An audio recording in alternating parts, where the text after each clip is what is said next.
કેન્દ્રીય વિદ્યાલય પોરબંદર ખાતે વિશ્વ સિંહ દિવસની ઉત્સાહભેર ઉજવણી કરવામાં આવી હતી, જે અંતર્ગત બાળકોએ સિંહના માસ્ક પહેર્યા હતા.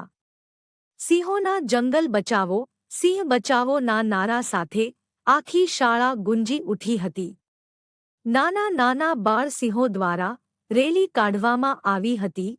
શિક્ષક અને નાના બાળ સિંહોએ આખી શાળાને સિંહના રહેઠાણમાં ફેરવી નાખી. જ્યાં સુધી આંખ જોઈ શકતી હતી ત્યાં સુધી ઝાડની પાછળ, વૃક્ષની ટોચ પર, ખેતરમાં ચાલતા, ગર્જના કરતા, કૂદતા કૂદતા નાના સિંહ જ દેખાતા હતા. આ કાર્યક્રમમાં બાળકોએ સિંહોના મહત્વ ઉપર વક્તવ્ય રજૂ કર્યું હતું. 10 ઓગસ્ટ દિવસ સિંહોની સુરક્ષા અને સંરક્ષણ માટે જાગૃતિ લાવવા માટે સમર્પિત છે. દુનિયાભરમાં સિંહોની સંખ્યા ઝડપથી ઘટી રહી છે.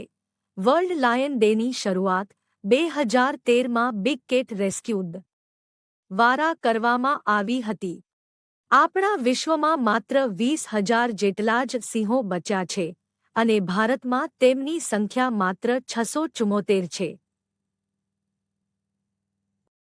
આ કાર્યક્રમનો મુખ્ય ઉદ્દેશ્ય બાળકોમાં જંગલો, સિંહ અને પશુ પક્ષીઓના રક્ષણ માટે સંવેદનશીલતા અને જાગૃતિ લાવવાનો હતો.